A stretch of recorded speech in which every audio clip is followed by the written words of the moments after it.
Wapendwa, ikiwa leo ni siku ya tatu, naomba tufungue kwa sala ili moja kwa moja tuanze maombi yetu haya ya kuombea ardhi.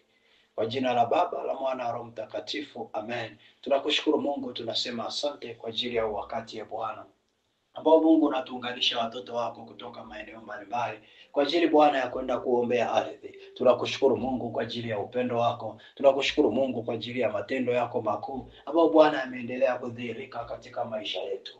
Baba, tunakushukuru, tunakuinua kwa sababu wewe ni Mungu mtakatifu, na hata Bwana umetuunganisha hapa ni kwa utakatifu wako na wema wako. Ndio maana Mungu tunasema pokea sifa, heshima na utukufu. Tunakunyenyekea Mungu mfalme wa amani. Tunaomba toba na msamaha Bwana, hata maeneo yote ambayo tumeanguka, maeneo yote ambayo tumekosea kinyume na mapenzi yako. Rashanda rabusaka, tunatubu mbele zako, tunatubu mbele zako kila eneo ambalo tumekosa. Mtu wa Mungu, omba toba mara ulipo, omba toba kila ulipomkosea Mungu. Funua kinywa chako, kumbuka haya ni maombi. Funua kinywa chako, omba toba kila ulipokosea, kila ulipotenda dhambi. Baba, tunaomba utusamehe. Baba, tunaomba utusamehe. Baba, tunaomba utusamehe kwa damu yako, kwa damu yako. Tunarudi mbele zako Bwana, maana sisi ni wakosefu, hatujawa kamilifu kama Mungu ulivyotaka, hatujawa kamilifu sawa sawa na kusudi lako. Ndio maana tunaomba huruma yako Bwana ipite katika mioyo yetu, ipite katika nafsi zetu. Rashaka rabosha, randa rakasheke, rapako raboshaka.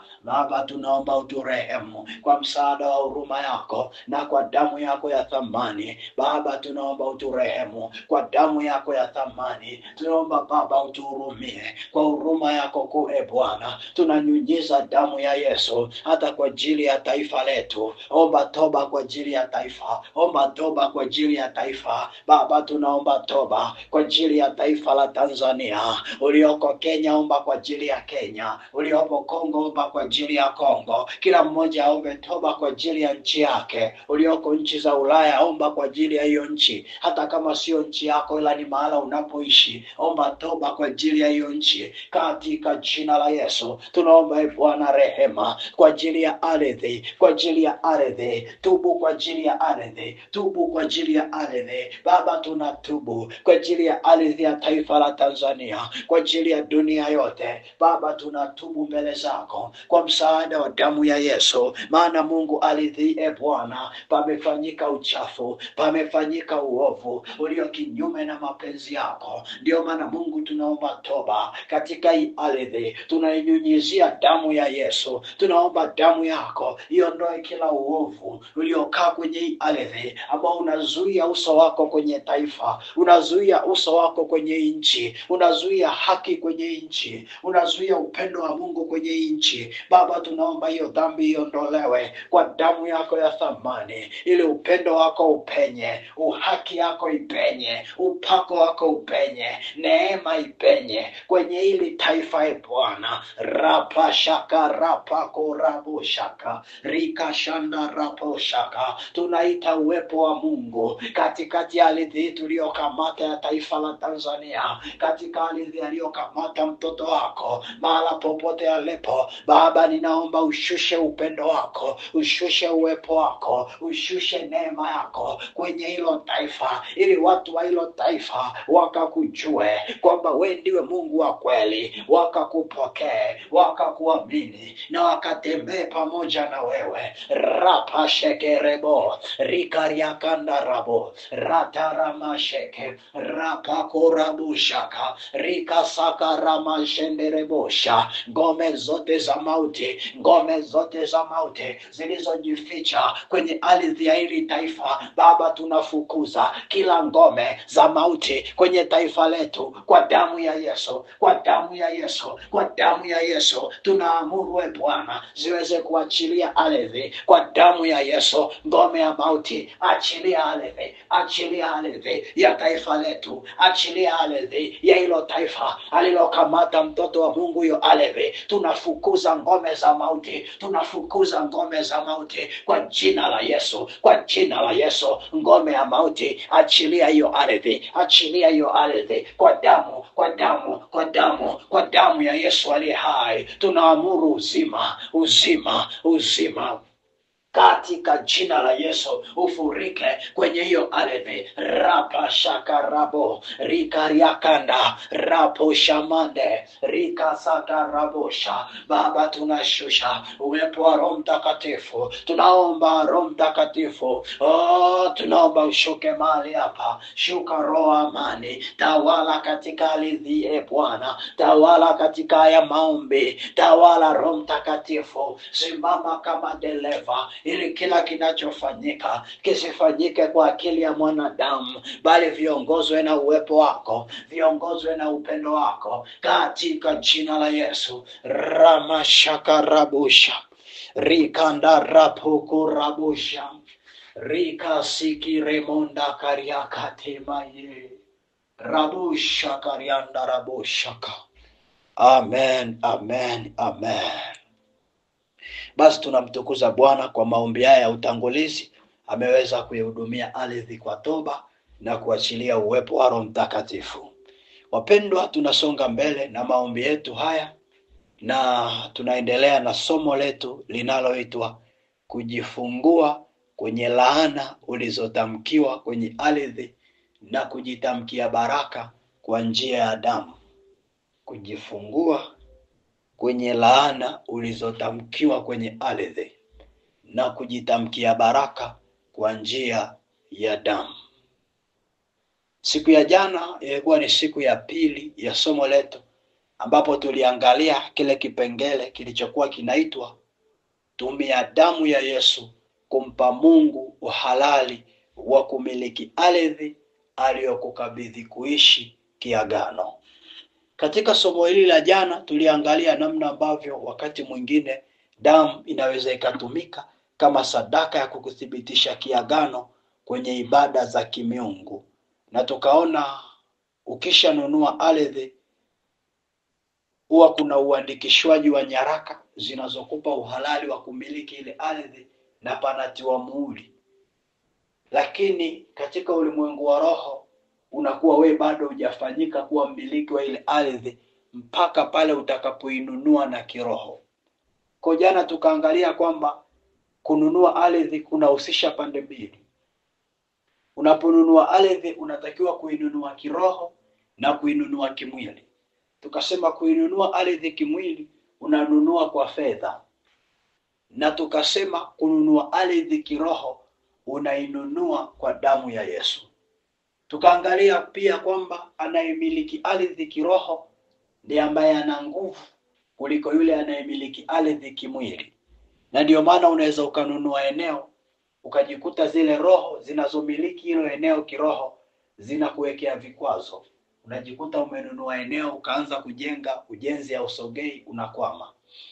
Umepanga sehemu kama mfanyabiashara, biashara haisogei, inakwama. Kwa nini? Kwa sababu unakuta kiroho kuna roho za hiyo ardhi zinamekuwekea zuio.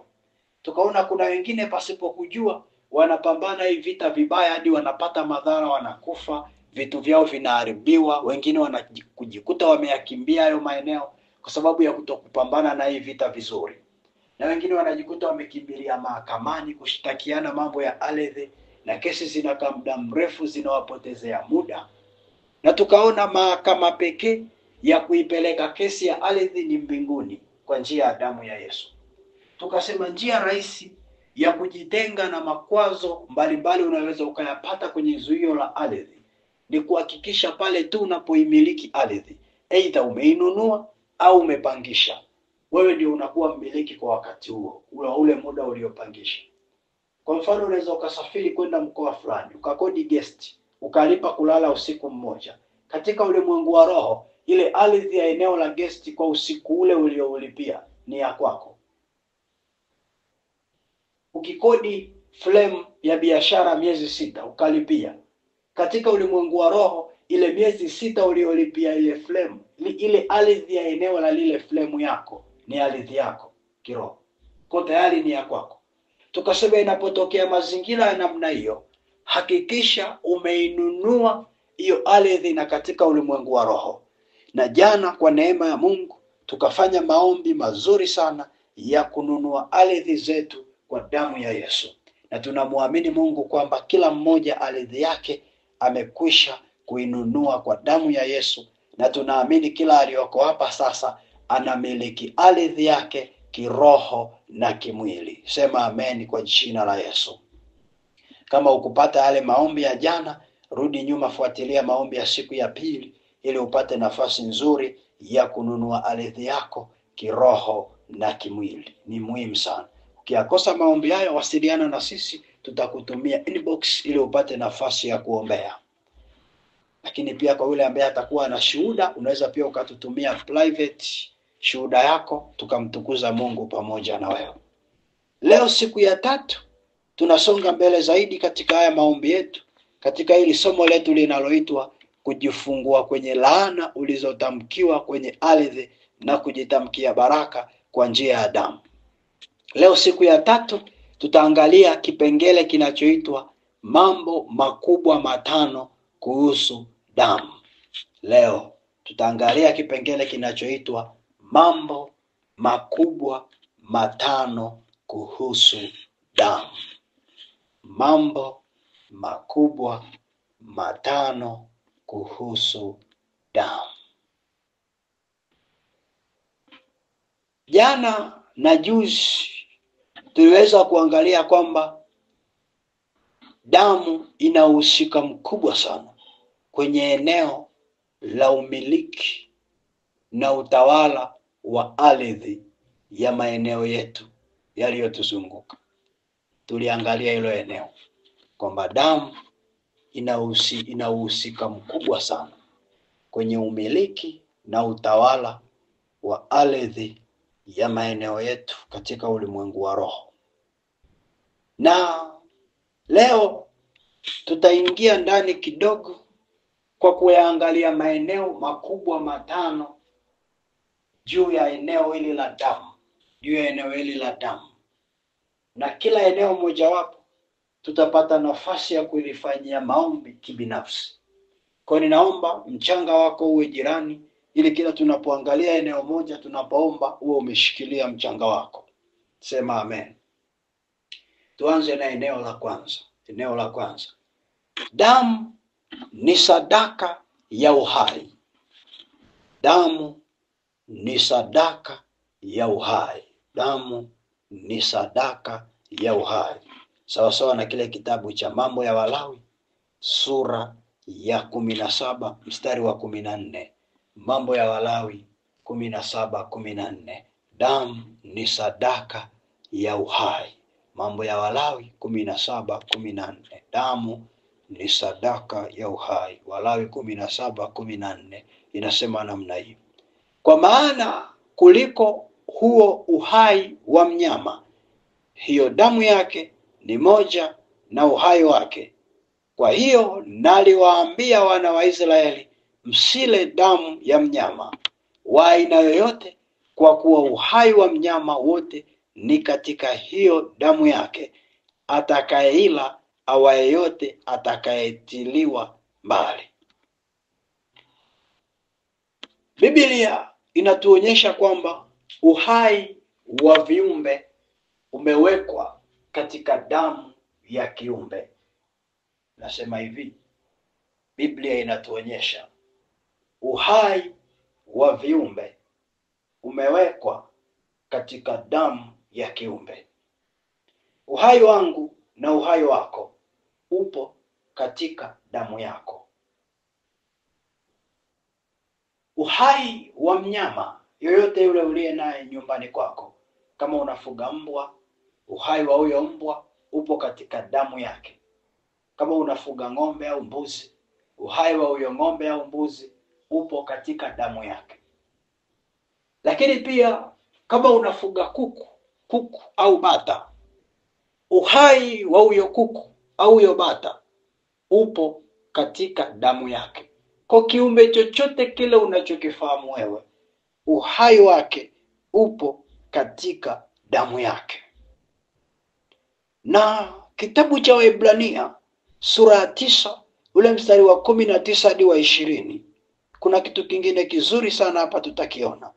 Waebrania 9:19-20. Waebrania sura ya 9 mstari wa 19 na wa 20 inasema namna hii: basi ndugu, kwa kuwa tuna ujasiri wa kupaingia patakatifu kwa damu ya Yesu, njia ile iliyotuanzia, iliyo mpya, iliyo hai. Nataka usikie hapa anaposema iliyo hai, ipitayo katika pazia, yani mwili wake. Kwa hiyo Yesu kama kiumbe, kama mwana wa Mungu, uhai wake umefichwa katika damu yake, na Biblia inasema iliyo hai. Kwa hiyo uhai wa Yesu ni damu yake. Kwa unapoita damu ya Yesu ni sawa na umeita uhai wa Yesu. Unapoachilia damu ya Yesu kwenye eneo lolote, unapoachilia damu ya Yesu juu ya hilo eneo, ina maana ni sawa na umeachilia uhai wa Yesu usimamie hilo eneo. Kwa tunaposema achilia damu ya Yesu kwenye ardhi ya eneo lako, inakuwa ni sawa sawa na tumemaanisha uachilie uhai wa Yesu usimamie ardhi ya eneo lako. Kama unanielewa. Kwa mfano, labda una nyumba yako. Kwa tunaposema ombea ardhi ya nyumba yako kwa kuachilia damu ya Yesu, unaichukua ardhi ya nyumba yako, unasema Mungu, naachilia damu yako kwenye hii ardhi, na nyunyiza damu yako, na nyunyiza damu yako. Katika ulimwengu wa roho inakuwa ni sawa sawa na umeuweka uhai wa Yesu usimamie ardhi ya nyumba yako. Hivyo hivyo unapofanya kwenye biashara, unapofanya ofisini, unapofanya kwenye miradi yako na eneo lolote lile, ni sawa sawa na unakuwa umeuweka uhai wa Yesu usimamie hapo. Palipo na uhai wa Yesu hapana roho ya mauti. Palipo na uhai wa Yesu hapana roho ya mauti. Moja ya kazi ya roho ya mauti ni kuleta uharibifu wa kuua kila kilichopo kwenye hilo eneo. Ardhi yenye roho ya mauti haina maendeleo. Mimea haiwezi kustawi kwenye hiyo ardhi yenye roho ya mauti.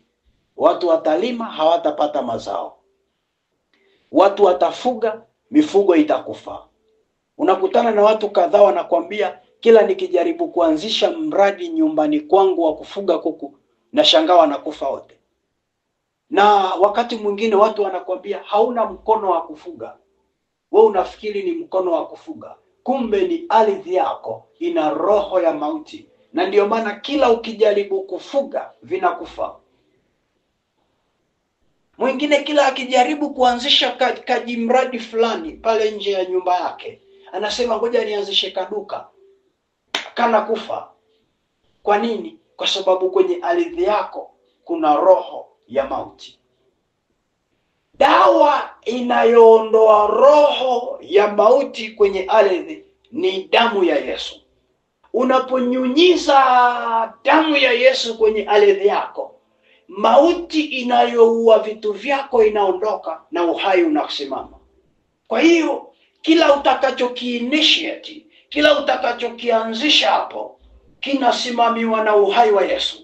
Ukianzisha kufuga, utaona hawafi, wanadumu, kwa sababu ile mauti imeondolewa na uhai wa Yesu umesimama. Na ndio maana kama uko hapa kuna chochote cha kimauti kilikuwa kinafanyika kwenye ardhi yako, hebu leo nyunyiza damu ya Yesu kwenye hiyo ardhi. Alafu utaniambia baada ya miezi mitatu, utaniambia Mwalimu Petro, kwa sasa sijaona mauti, nimeona uhai. Tutagonga tano, tutamtukuza Mungu pamoja. Oh, haleluya, wana wa Mungu ali hai. Tumsifu Yesu Kristo, kanisa la Mungu. Tumsifu Yesu Kristo, kanisa la Bwana. Kanda rapashaka rabosaka. Si wangapi wananielewa hapa?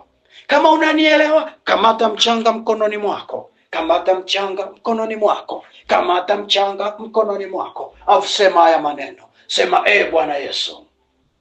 Sema Bwana Yesu, katika ardhi hii niliyoikamata mkononi mwangu.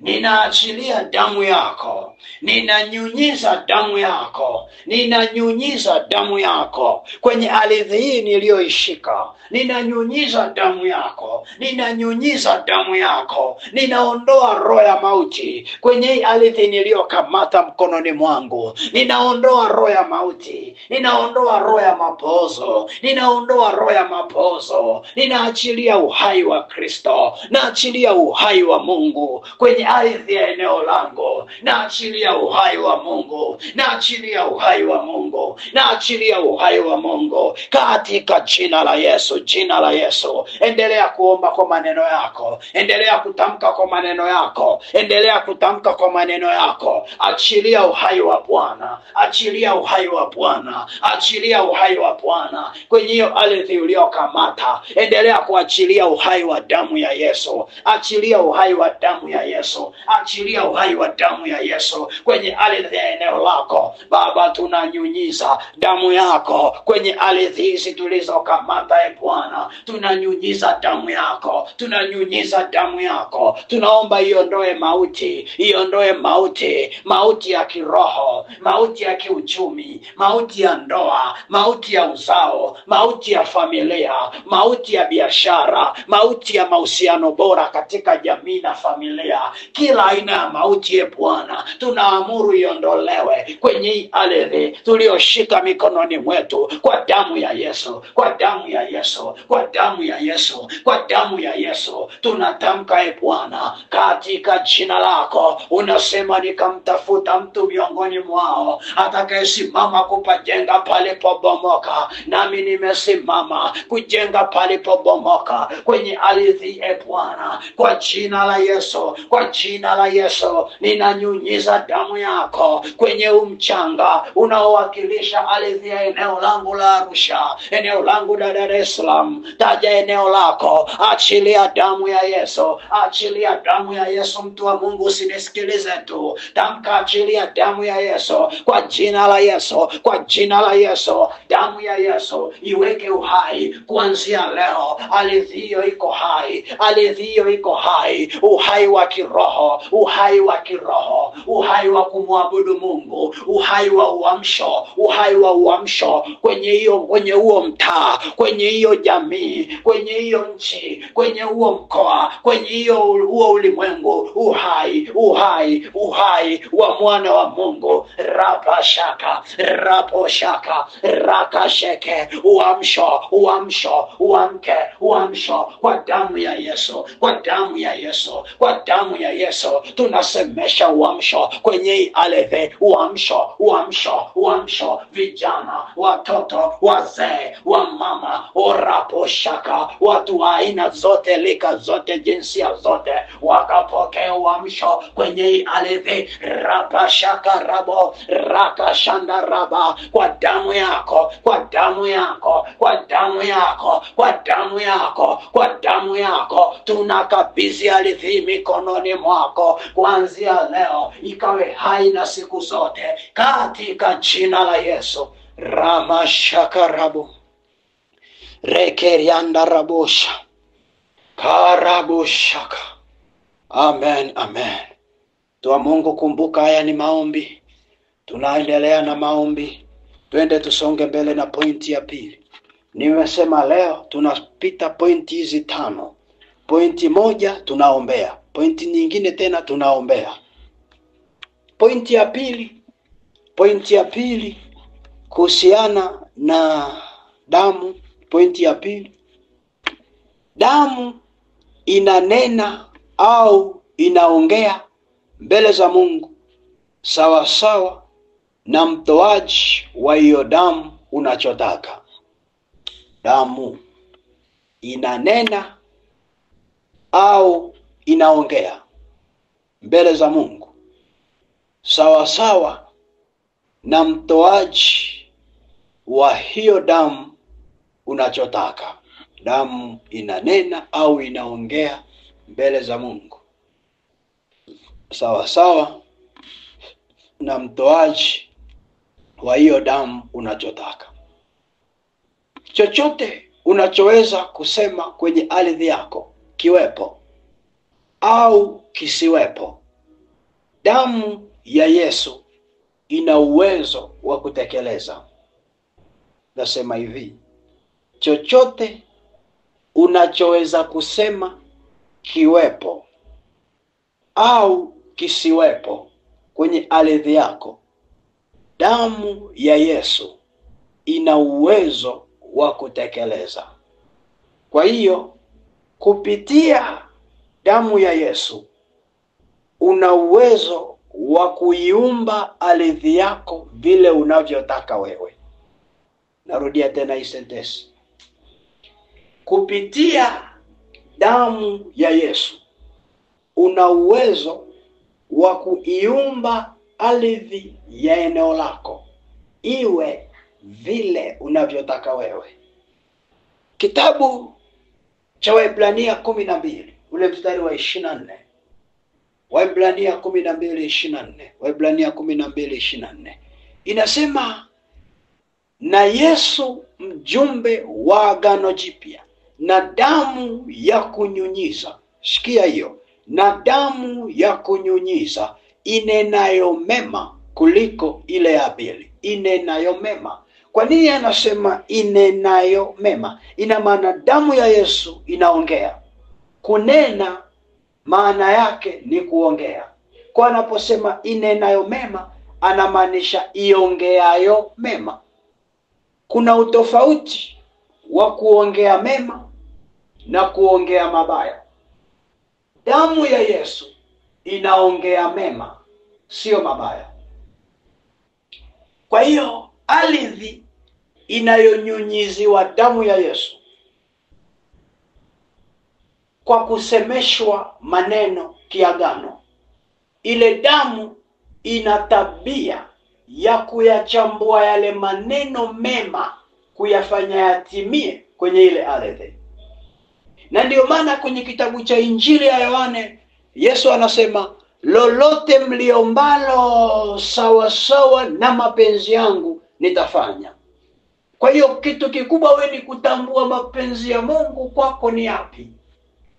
Ukishajua Mungu anapenda nini kwako, unaweza ukamsemesha hicho kitu kwenye ardhi yako na kikawa.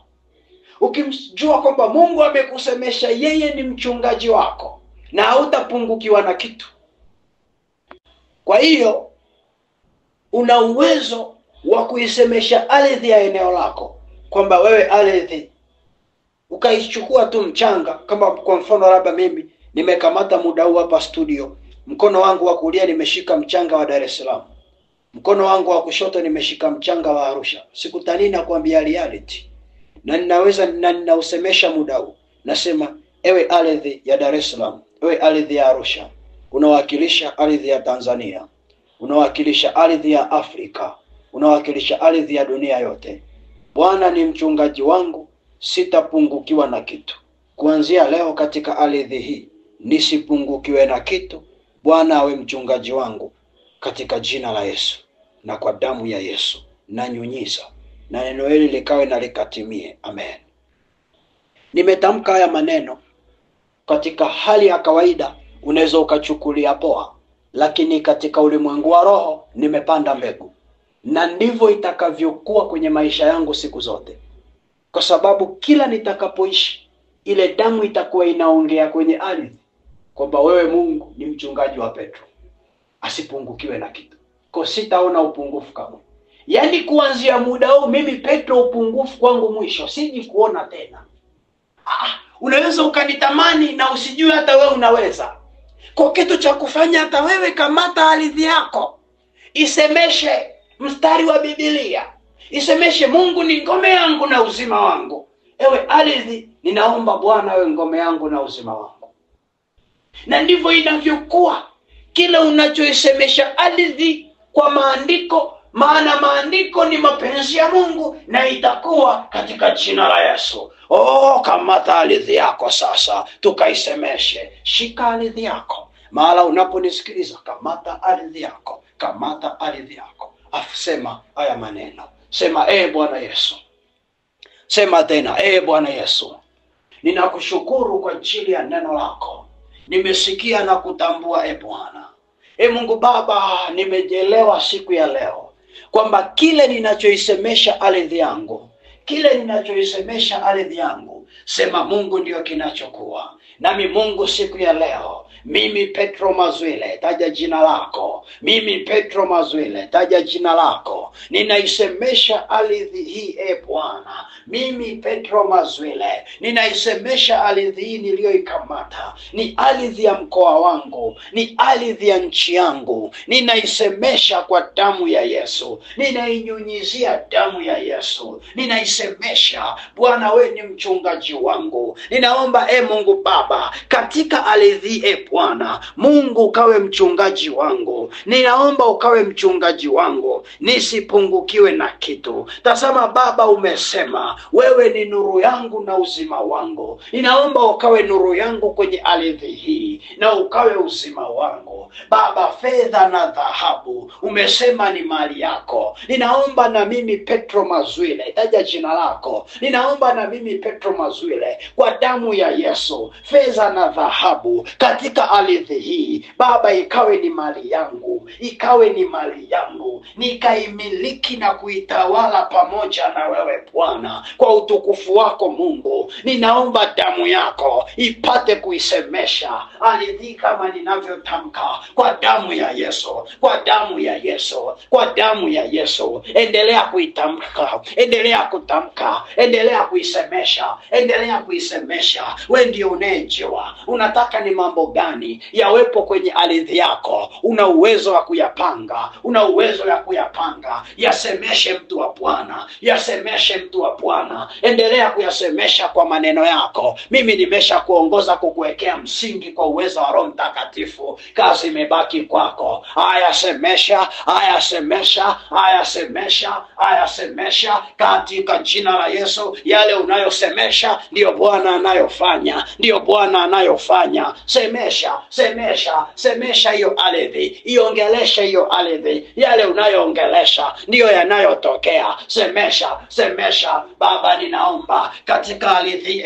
Bwana, watoto wetu wakasome, wakawe na akili, wakawe na ufaulu, wakafanikiwe, wakawe na maadili mema, wakawe na hofu ya Mungu katika hii ardhi, kwa damu ya Yesu. Watu wakawe na uamsho, wakaokoke, wakakujue, kanisa likaongezeke, kanisa likajengwe katika hii ardhi. Tunaisemesha tarehe 30 mwezi wa 8 Baba, kongamano letu likafanikiwe kwa utukufu mkubwa, tukapate fedha za kukamilisha bajeti. Na Mungu Baba, kila lililopangwa kufanyika likafanikiwe kwa utukufu mkubwa. Baba, malaika wakashuke kusifu na kuabudu nasi siku hiyo. Roho Mungu kaje ukatuhudumie kwa neno na maombi, tukajazwe utukufu. Baba, tunaisemesha hii ardhi Mungu, rapa shekerie rikandeke saa, magonjwa yasiwepo. Tunapanda uzima, tunaupanda upendo wa Mungu, tunapanda furaha, tunapanda amani, tunapanda utuwema, tunapanda upole, tunapanda unyenyekevu, tunapanda kiasi, tunapanda hekima, tunapanda akili, tunapanda shauri, tunapanda ibada, tunapanda uchaji wa Mungu. Ramashakarabo. Baba, tunaomba kila tunachopanda kwenye ardhi tuliyokamata Baba kikaote, Baba kikaote, kikaote, kikaote kwa jina la Yesu, kwa jina la Yesu, kwa jina la Yesu, kwa damu ya Yesu. Kiote, kiote, kionekane kuanzia leo kwa utukufu wako Bwana. Rishamande, riakatamasha, ramashakanda,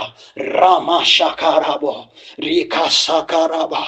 Oh hallelujah, oh hallelujah, oh hallelujah, oh hallelujah, oh hallelujah. Kandaraba shakaraba sikiu. Tumsifu Yesu Kristo. Kandarabu shaka. Tusonge mbele na pointi ya 3. Tusonge mbele na pointi ya 3. Kumbuka nimekuambia ziko 5 na kila moja tunaombea kivyake. Pointi ya 3 inasema namna hii. Pointi ya 3. Damu inakupa kibali cha kusikiwa uhitaji wako mbele za Mungu. damu inakupa kibali cha kusikiwa uhitaji wako mbele za Mungu. Damu inakupa kibali cha kusikiwa uhitaji wako mbele za Mungu. Kila mtu hapa duniani ana mahitaji. Hakuna mtu asiyekuwa na mahitaji. Lolote unalohitaji ukimwomba Mungu, ukiwa kwenye ardhi inayomilikiwa na damu ya Yesu, lazima litajibiwa. Nasema hivi, lolote unalohitaji ukaamua kumuomba Mungu, muda ule unapomuomba Mungu ukiwa umesimama kwenye ardhi ya eneo linalomilikiwa na damu ya Yesu, lazima utajibiwa. Angalia kitabu cha Efeso kinavyosema. Waefeso 2 mstari wa 13 hadi wa 14.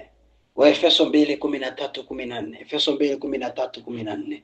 Inasema, lakini sasa katika Kristo Yesu ninyi mliokuwa mbali hapo kwanza mmekuwa karibu kwa damu yake Kristo.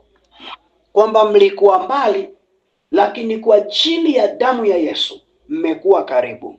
Unaelewa hiyo point? Mlikuwa mbali, ila kwa ajili ya damu ya Yesu mmekuwa karibu.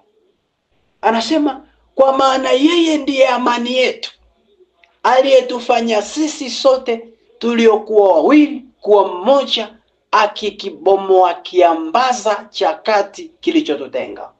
Kwa damu ya Yesu imemfanya wawili, imemfanya kuwa mmoja.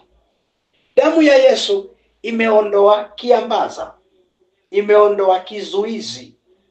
Kwa kupitia damu ya Yesu hakuna watu wawili, kuna mtu mmoja. Kupitia damu ya Yesu hakuna kiambaza, hakuna kizuizi, kuna utimilifu. Kupitia damu ya Yesu walio mbali wamekuwa karibu. Maana yake ni? Maana yake ni kwamba kabla ya damu ya Yesu tulikuwa tuko mbali na Mungu. Tukiomba hatuna uhakika wa kujibiwa. Lakini kwa ajili ya damu ya Yesu hatuna umbali tena na Mungu. Kila tunachoomba Mungu anajibu kwa ajili ya damu ya Yesu. Hata tusipostahili kujibiwa, damu ya Yesu inatustahilisha kwa neema ya ukombozi na msamaha wa dhambi. Kabla ya damu ya Yesu palikuwa na kiambaza cha umbali wa sisi tuko chini, ye Mungu yuko juu. Lakini kwa ajili ya damu ya Yesu hicho kiambaza hakipo tena. Tuko naye mahala pote. Kabla ya damu ya Yesu palikuwa pana utofauti wetu sisi na Mungu. Palikuwa pana watu wawili tofauti, Mungu kivyake na mwanadamu kivyake. Lakini kwa ajili ya damu ya Yesu mwanadamu amefanyika kuwa mwana wa Mungu. Kwa hakuna tena wawili, kuna mmoja. Maana hakuna utofauti kati ya baba na mtoto. Baba ni yule yule na mtoto ni yule yule, kwa sababu DNA ni ile ile. Kwa ajili ya damu ya Yesu mimi Petro nina DNA ya Mungu. Wewe hapo unayenisikiliza una DNA ya Mungu kwa ajili ya damu ya Yesu. Na ndio maana lolote utakalolia tu anasikia. Kama we ni mzazi huko hapa una mtoto utanielewa. Mzazi yoyote mwenye mtoto wako akilia, hata kama alipolia ni mbali na wewe, ukisikia tu sauti amelia, lazima utainuka kwenda kuangalia. Mbona mtoto analia, kuna nini? Utaenda kuangalia. Kwa nini? Kwa sababu ni DNA yako inakuvuta. Ndivyo unapokuwa uko duniani. Wewe ni mtoto kwa Mungu. Ukilia tu atakuja kuangalia hiyo ni ya nini. Hataijibu. Na ndiyo maana hakuna tena zuio la maombi. Kuna uhuru wa kujibiwa maombi. Na ndio maana unatakiwa kuomba na Roho Mtakatifu akuongoze na unajibiwa. Kwa mtu wa Mungu, yale yanayokusumbua na unaombea muda mrefu, wewe cha kufanya tu achilia damu ya Yesu kwenye ardhi yako. na isemeshe damu ya Yesu ikupe uhalali wa kujibiwa. Utaona kuanzia leo kuna utofauti unaanza kutokea. Unasema mbona nilikuwa naomba sisikii upako? Nilikuwa nasali lakini sisikii presence of God. Nasali la sisikii uwepo wa Mungu huku ndani. Nasikia ukavu. Hamu ya ipo ya maombi ya kusoma Biblia. Kupitia damu ya Yesu ile hamu inarejeshwa na nguvu zinarejea. Kamata ardhi yako. Kamata ardhi yako mahali ulipo. Kamata ardhi yako mahali ulipo. Sema haya maneno. Sema Bwana Yesu. Sema tena Bwana Yesu. Sema tena Bwana Yesu.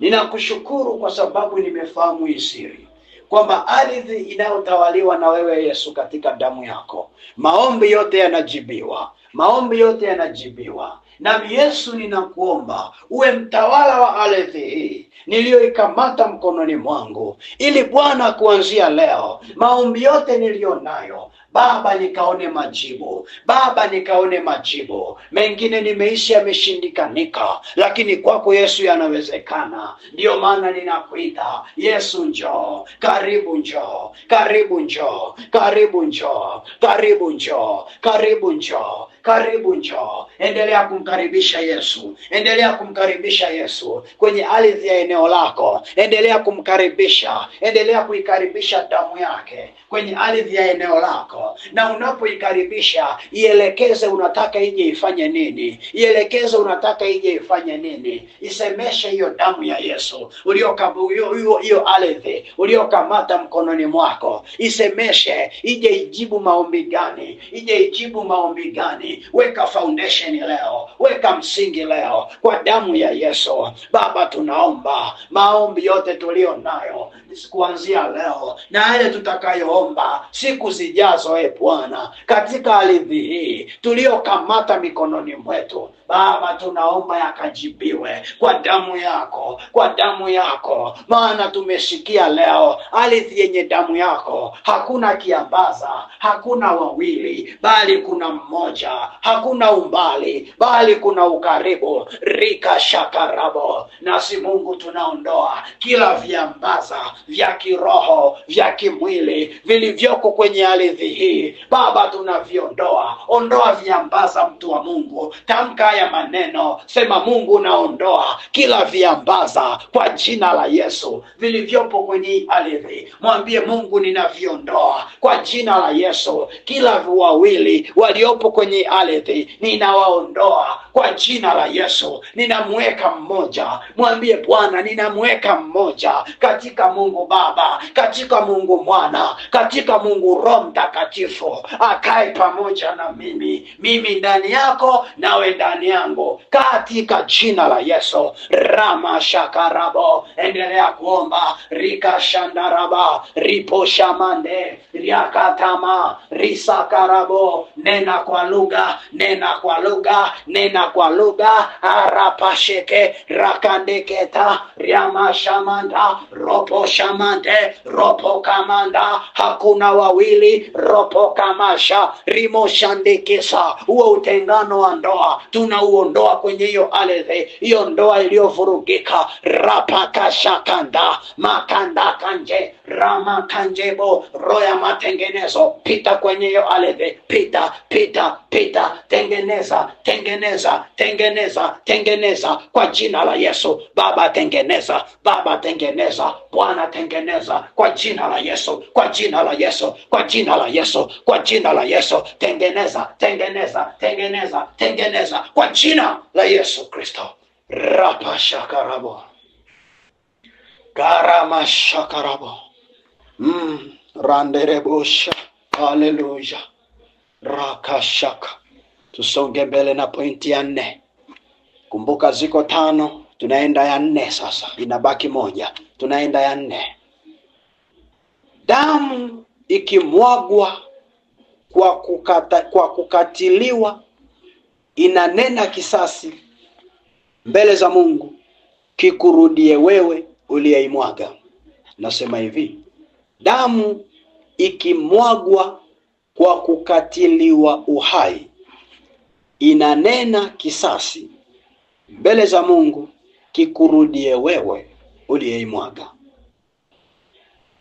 Kwa mfano, kuna matendo ya ukatili wa damu kama vile mauaji na utoaji mimba. Mtu anapouawa, ile damu yake inaachilia kisasi kwenye ile ardhi, juu ya yule aliyeimwaga na juu ya watu wa lile eneo. Mtu anapotoa mimba, damu inaachilia kisasi juu ya yule aliyetoa mimba na juu ya lile eneo. Haijalishi yule aliyetoa mimba ametoa akiwa na sababu gani. Unaweza ukawa una sababu yako iliyokufanya ukatoa mimba, au ukamshawishi mtu atoe mimba, au ukamtolea mtu mimba. Na hiyo sababu kwako inaweza ikawa ina mashiko, lakini kwa Mungu haina mantiki, kwa sababu hupaswi kutoa mimba. Kwa ile damu inaachilia kisasi kwenye ardhi, na kile kisasi moja kwa moja kinasimama kuachilia mapigo mbalimbali kwenye uzao. Na ndiyo maana kuna watu kwenye ardhi zao, kwa sababu kuna visasi vya damu, wamejikuta wamepokea utasa. Kwenye familia zao kuna utasa. Wengine walitoa mimba ya mtoto wa jinsia fulani ya kiume, na unakuta kwenye familia yao kuna utasa wa jinsia ya kiume. Kila mtu anazaa watoto wa kike. Na hichi kitu watu wengi hawakijui kwamba kuna utasa wa jinsia. Sasa simaanishi kila anayezaa watoto wa jinsia moja ni utasa, ila mimi focus yangu ni kusimamia pale Roho Mtakatifu aliponifunulia kwamba kuna watu wamepokea utasa wa kijinsia kwa sababu kuna mimba ya jinsia fulani ilikataliwa. Kwa unakuta kila mtoto anayezaa ni wa jinsia ya kike tu, kwa sababu alikataa mimba ya kiume, au mwingine anazaa wa kiume tu kwa sababu alikataa mimba ya kike.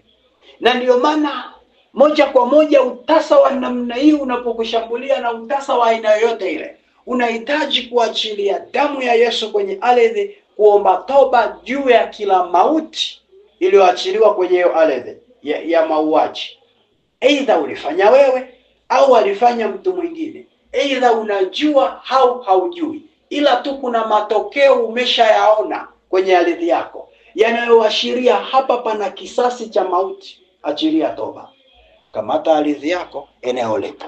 Hafu sikia haya maneno ya kitabu cha Mwanzo sura ya 9 ule mstari wa 6. Mwanzo sura ya 9 mstari wa 6. Mwanzo 9:6 inasema namna hii: atakayemwaga damu ya mwanadamu, damu yake huyo itamwagwa na damu ya damu, maana kwa mfano wake Mungu aliyemfanya mwanadamu. Kwa unaona Mungu anasema atakayemwaga damu na damu yake itamwagwa. Kwa nini? Kwa sababu damu inaachilia kisasi. Twende tuombe toba kwa kila damu iliyomwagwa kwenye ardhi yako. Aidha ulimwaga wewe au alimwaga mtu mwingine, aidha unajua au haujui, lakini tu umeona kuna matokeo ya visasi fulani ambavyo tumevitaja hapa, au hata kama hatujavitaja, ila ndani yako umeona, unafunuliwa kwamba hii ni kwa sababu ya damu ilimwagika. Hebu twende tuombe toba. Twende tuombe toba kwenye hiyo ardhi. Kamata huo mchanga mkononi, sema haya maneno, sema Bwana Yesu. Sema tena Bwana Yesu. Sema tena Bwana Yesu, ninasonga mbele zako, ninasonga mbele zako. Ninakushukuru umenifunulia. Sema kwa kuchangamka, sema ninakushukuru umenifunulia hii siri siku ya leo. Baba, nimetambua, Baba, nimejua kwamba mambo ninayokutana nayo ni kwa sababu kuna roho ya kisasi cha umwagaji damu iliyomwagwa Baba, kwa kujua, Baba, kwa kutokujua, lakini kwenye ardhi hii niliyoishika kuna roho ya mauti iliyokatiliwa, na hiyo damu inalia kisasi. Mungu Baba, tazama ulimwambia Kaini, damu ya ndugu yako inanililia ardhini. Mungu Baba, katika damu hii, katika ardhi hii, sema katika ardhi hii niliyoishika mkononi mwangu, yamkini iko damu inakulilia Bwana kwa ajili ya matendo yangu. Yamkini iko damu inakulilia Bwana kwa ajili niliiua, kwa ajili niliimwaga isiyokuwa na hatia. Mungu Baba, tazama nilikosea, ninatubu kwako leo, ninaomba unisamehe, ninaomba unisamehe, ninaomba unisamehe. Ninaachilia damu yako kwenye hii ardhi mkononi mwangu Baba, ninaomba damu yako ipite kwenye ardhi ya taifa langu, kwenye ardhi ya ulimwengu wote Baba. Kila mahala nilipomwaga damu, kila mahala walipomwaga damu Baba, nikiwa najua, nisipokuwa najua, lakini damu ilimwagwa na visasi vimeniinukia Baba, ninaomba huruma yako. Daborabo shakaraba. Endelea kuomba mtu wa Mungu, endelea kuomba kwa maneno yako. Rama shamanekeriabo. Endelea kutamka huku Roho Mungu akikuongoza. Endelea kuomba toba. Ripo shamandaka rikatarabosha. Baba tunatubu, Baba tunatubu, maana kuna mauaji yalifanyika kwenye ardhi, kuna mimba zilitolewa Baba, kuna ukatili ulifanyika, kuna ubakaji ulifanyika, kuna bikira zilivunjwa, kuna bikira zilivunjwa Baba. Tunaomba toba, tunaomba toba kwa kila matendo yaliyofanyika kinyume na mapenzi yako kwenye ardhi Bwana, yakaachilia visasi. Tunaomba huruma yako kwa damu ya Yesu, kwa damu ya Yesu, kwa damu ya Yesu. Tunaomba damu yako ishuke kwenye ardhi hizi Bwana tulizokamata watoto wako. Damu yako ipozeshe hivyo visasi, inyamazishe hivyo vilio, inyamazishe hivyo vilio. Tunavinyamazisha kwa huruma ya damu ya Yesu. Tunaomba Bwana sauti yako ya msamaha ikasimame, ili kuanzia leo tusishambuliwe tena na hivyo visasi, tukaone msamaha, tukaone kufunguliwa, tukaone kusonga mbele, tukaone kusonga mbele. Maeneo tuliyokwama kwa ajili ya visasi vya damu zisizo na hatia Baba, katuvushe sasa kwa huruma ya msamaha wako katika jina la Yesu. Maana Mungu wewe ni wa upendo, tumetambua, tumeomba msamaha kwa ajili yetu na kwa niaba yao. Tunaamini Mungu umetusikia, maana hata kwenye neno lako Danieli aliomba toba kwa niaba ya Waisraeli, ulimsikia na ukawavusha. Nami Mungu nimeomba toba kwa ajili yangu na kwa niaba ya wengine Baba, naamini umenivusha na umetuvusha na nyumba yangu kwenye ardhi hii kwa damu ya Yesu. Karama shandarabasaka oraposha karaba. Haleluya mtu wa Mungu, haleluya mtu wa Mungu, haleluya mtu wa Mungu. Tumsifu Yesu Kristo, tumsifu Yesu Kristo. Kanisa la Bwana. Orabosha karabaseke. Mungu akusaidie kuelewa. Sema amen. Tusonge mbele na pointi ya 5 na ya mwisho kwa leo. Pointi ya 5 na ya mwisho kwa leo inasema, damu ikimwagwa inathibitisha agano la maneno yaliyotamkwa. Damu ikimwagwa inathibitisha agano la maneno yaliyotamkwa. Damu ikimwagwa inathibitisha agano la maneno yaliyotamkwa. Kitabu cha Mathayo sura ya 26 mstari wa 28 inasema namna hii. Mathayo 26:28 inasema, kwa maana hii ndiyo damu yangu ya agano imwagikayo kwa ajili ya wengi kwa ondoleo la dhambi. Kwa maana hii ndiyo damu yangu ya agano imwagikayo kwa ajili ya wengi kwa ondoleo la dhambi.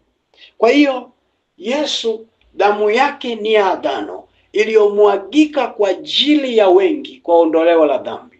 Moja ya kazi ya damu ni kulithibitisha agano kwenye maisha ya watu. Ndio pointi yangu ulotaka usikie kwenye mstari. Damu ya Yesu inalithibitisha agano la ondoleo la dhambi. Kuna maagano mengine yote yanathibitishwa kwa damu ya Yesu. Mambo yote tuliyokuwa tunaombea kwenye pointi 4 za leo ni kama maagano, na yote damu ya Yesu inayathibitisha. Hebu twende tumwambie Yesu, tunaomba damu yako ithibitishe yote tuliyotamka kwenye hii ardhi. Ithibitishe, ithibitishe, ithibitishe. Sema Bwana Yesu. Sema Bwana Yesu. Tunakushukuru Bwana kwa ajili ya mambo yote manne tuliyotamka kwenye ardhi hii tuliyokamata mikononi mwetu, ambayo ni ardhi inayowakilisha maeneo yetu tunayomiliki Bwana. maeneo yetu tunayoishi, Bwana, tunakabidhi mbele zako Yesu Kristo. Tunaomba Mungu Baba, agano hili likathibitishwe na damu yako, likathibitishwe na damu yako, maana damu yako ni agano iliyomwagika kwa ajili ya wengi. Baba, nami ni mmoja ya hao ambao damu yako ilimwagika kwa ajili yangu, ilimwagika kwa ajili yangu. Ninaipokea Bwana, ninaomba ikathibitishe ili agano, ili katika ardhi yangu Bwana nikakuone siku zote, nikakuone siku zote zaidi ya hapa nilipo, nikakuone siku zote Bwana zaidi ya hapa nilipo, katika jina la Yesu, katika jina la Yesu, katika jina la Yesu, katika jina la Yesu. Ninakuomba Bwana, hata tarehe 30 mwezi wa 8, tarehe 30 mwezi wa 8, ule upako utakaoshusha siku ya kongamano, Baba, ukaje na kwenye ardhi yangu, na agano hilo likathibitishwe na damu yako. Rama Shandaraba. Asante Yesu, asante Yesu, maana agano lako limethibitishwa kwa damu yako. Asante Yesu, asante Yesu. Endelea tu kusema asante Yesu, endelea tu kusema asante Yesu, mpaka utakaposikia kile kitu cha maombi kimekauka huku ndani. Utashukuru na kuvunja roho za visasi, alafu tukutane tena kesho. Endelea tu, endelea.